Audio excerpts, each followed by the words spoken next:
Hey, everybody, welcome to The Blacklist, the show where we interview the elite, how they rose to power, and how they stay there. Right now, we have Jonathan Wilson. Thank you so much for coming. We're live here at Blue Wire Studios. Jonathan, please give a brief introduction about who you are, what you do. Thank you for having me, first of all. No problem. Yeah, no, I've been now CEO now for the past 5 years. Yeah. I come from a background of being with a lot of large companies. Yep. My focus right now is management consulting, focused on mergers, acquisitions, strategy, business transformation.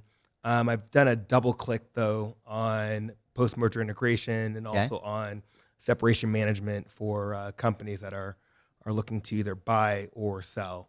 Yeah. So that's been a focus of mine. And while in addition to that, also I do have a podcast called Redefining Family, Yep. which focuses on LGBTQ people and the people that love them.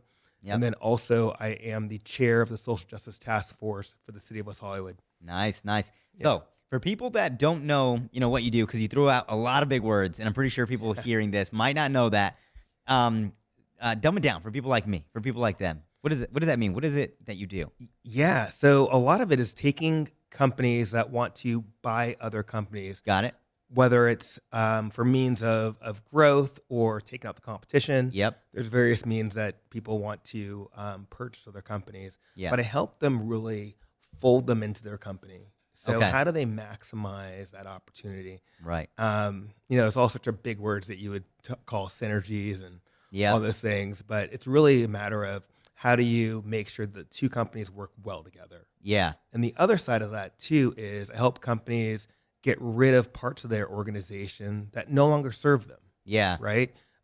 Sometimes, no longer serves you to have that old, mitt from when you were fifth grade. So same thing with companies, right? Yep. And how do you determine what that is? Oh, that's interesting.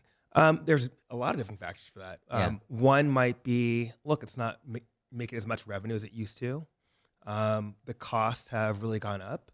It's no longer competitively advantage. Yep. To have it, right? So if you're still, creating 8 tracks, you're probably not using your resources to the best ability. If you're still creating CDs, for your music, it may not be the best Yeah. use of your resources. So Agreed. And how does it look like when they're working with you? Like, do you come in as a retainer? Do you come in for the entire year? I mean, how long do these mergers take?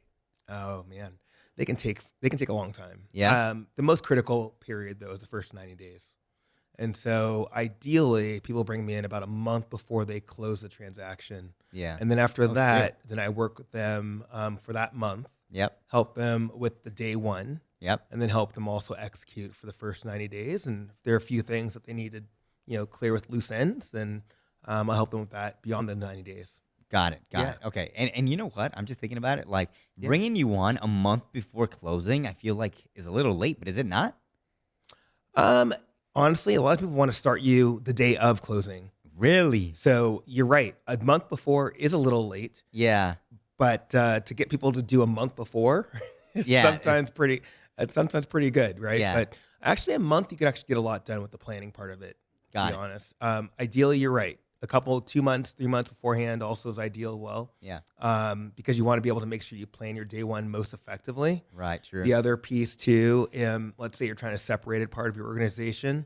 Mhm. There's agreements that you want to have in place before day one closing, because that way you want to make sure you're separating the right way. Yep.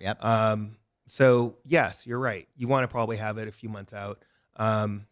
A lot of times there's a lot of negotiation that happens, as you know, I bet. and a lot of emotions that are going on. So people Yeah. don't have the headspace to take that on. And that's why you're So there, right? That's why I'm there. But that's a lot of what we're focused on. Yeah. Yeah. So walk me through what's the, like, in an ideal scenario, what's the first 90 days look like? You walk in and you're like, okay, you got to do this. Like, this needs to happen. What does that look like? The first 90 days is that no customers are lost.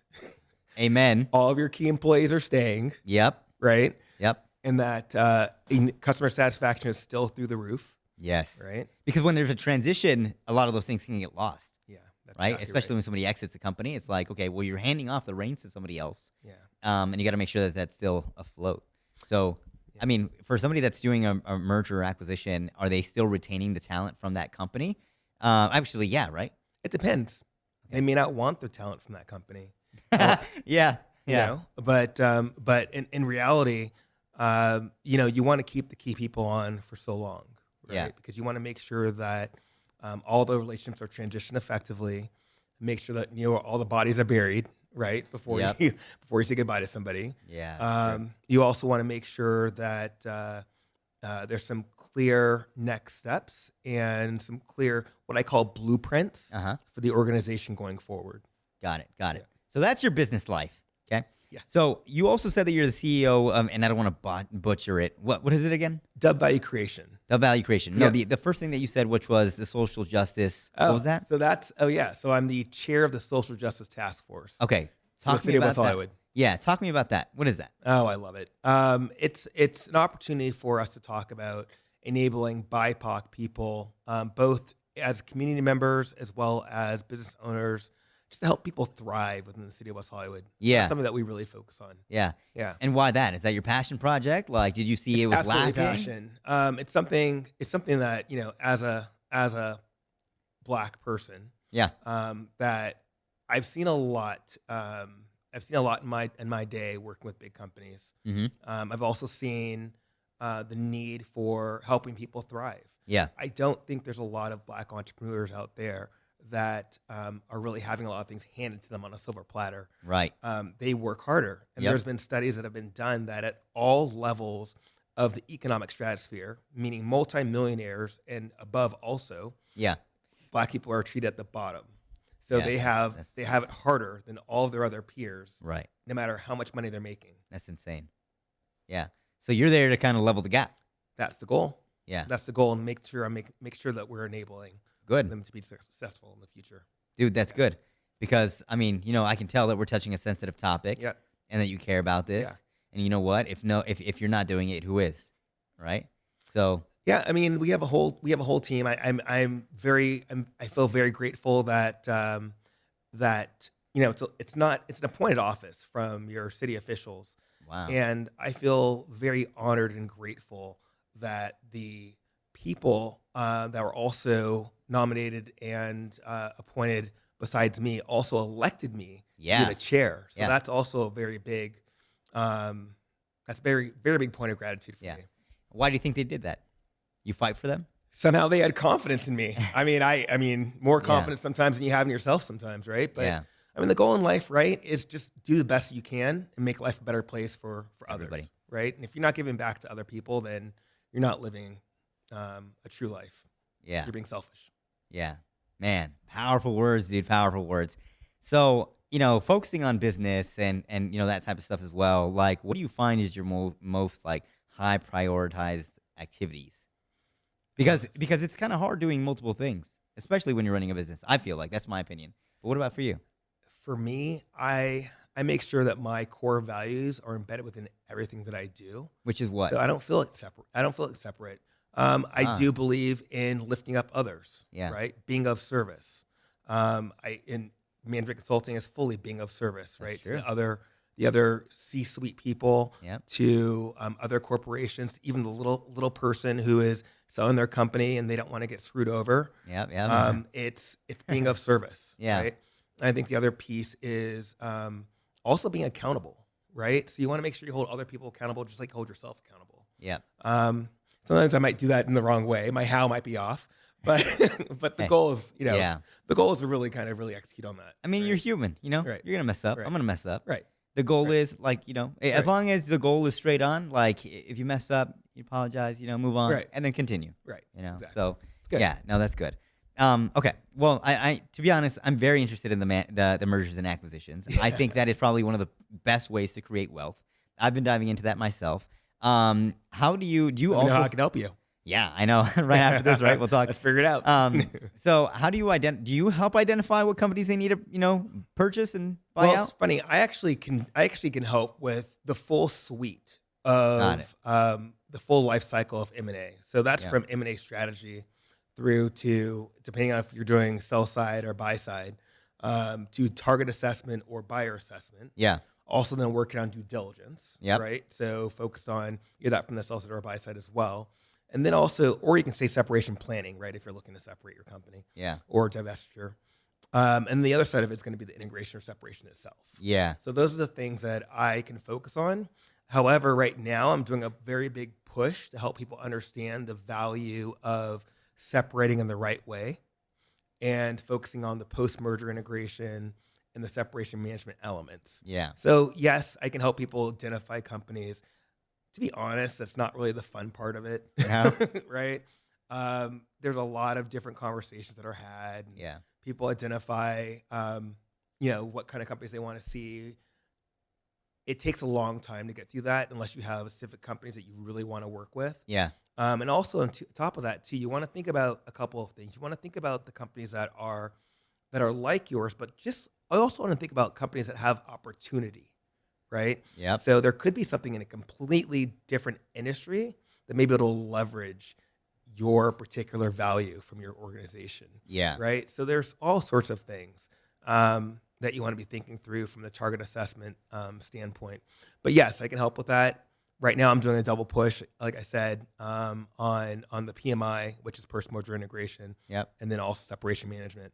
Okay. Yep. Now, you've been doing this for 5 years. Yep. Why this out of everything else? Because there's so many industries. Well, I've really been doing this for 23 years. Okay. Okay. So I have my own company for 5 years, though. Yeah. And to That be makes a lot of honest, sense, I was yeah. working for the big companies, the big four, and there weren't a lot of people that looked like me at the top. Yeah. And so I said, I'm going to make myself partner. Good. So I did that. And that was, and I honestly, to be honest, I love the work. Yeah. I think it's so fun. It's exhilarating. M&A, there's nothing like it, right? Yeah. Because it happens so fast. It's probably the most emotional thing that someone will ever go through. Yeah. It's just like having a kid. So, by the way, congratulations on being a new father. Thank you. But yeah, it's that same exhilaration. People are selling their babies, Yeah. right? That's true. Or they're adopting a new kid. It's the same concept. Yeah. Yeah. Right? I mean, because they've had the business for years, maybe decades, right? Could be 20 years, right? Yeah. And you're talking about the person who you remember when their kid was first born and now their kid's off in college. And you're Yep. saying, now you get to have that person in your organization. It's like, ooh, Yeah. I know their personal life now, right? Yeah. And they're part of my family, my Yeah. work family, but they're still part of my family, Yeah. right? So there's a lot of emotions that go with it. And people think their company's worth a lot more than it is sometimes. I've heard that so many times. They're like, I have. I need at least 40 million. Yeah. Sorry, buddy, your revenues do not show that. Yeah. And you haven't been profitable in the past 5 years. Yeah. So, Exactly. Exactly. No, that's smart work. And it's hard work. I Yeah. feel like, there's a lot of industries. I think M&A is very difficult. Mhm. But if done correctly, like I mentioned, can catapult you very high, right? Yeah. Especially if you're taking like a percentage. I don't know if that's what you do, but like imagine taking a percentage of a merger or acquisition. That would be insane. But Yeah, I focus a lot more on the retainer. I'm glad you asked that Yeah. because the reason why is because I want people to win, right? And if they don't wanna feel if yeah, I'm focused on taking a percentage, my they're gonna think I your might have- intentions are I might have intentions, and it's only natural, right? Yep. You also kind of want to see things go a certain way, and if they're not going that way, you might get a little stubborn about it, or you might get That's upset true. and emotional, different kind of way. That's something that I want to make sure I avoid. Yeah. So I focus very much on doing it from a retainer. That's powerful for anybody listening. That's powerful because he just, you're coming from a place of integrity right there, right? Absolutely. Because I'm thinking, yeah, take some equity, right? And that, obviously I'm thinking of how can I get a bigger payday? But you're thinking of like, look, I want to protect both sides. I want to make sure that this is beneficial for everybody. So just pay me a retainer because I want to make sure that everybody the wins. integrity of the deal. That's Yeah. your number one goal. 100%. So right? that's why people should, So tell me a little bit. We'll have this to be the last question. Yep. Why should people go with you over other people aside from the integrity part, which we just covered? Phenomenal. Oh, that's interesting. I think number one, I have a good pulse on the industry. I've been doing this for 20 plus years. Yep. I have, that's just actually from a capability standpoint, but I worked across many different industries. I've also worked with a lot of Fortune 500 companies to know what looks good. Yep. The other side of that is I understand from a small organization standpoint what it takes to win and some of the issues that are facing small businesses today. Yeah. And also, to be honest, I get along well with people. You I do. love people. Yeah. So it's one of those things that I'm happy to work well with you, happy to help you win on your own terms. And at the end of the day, I want to see everybody do well. Yeah.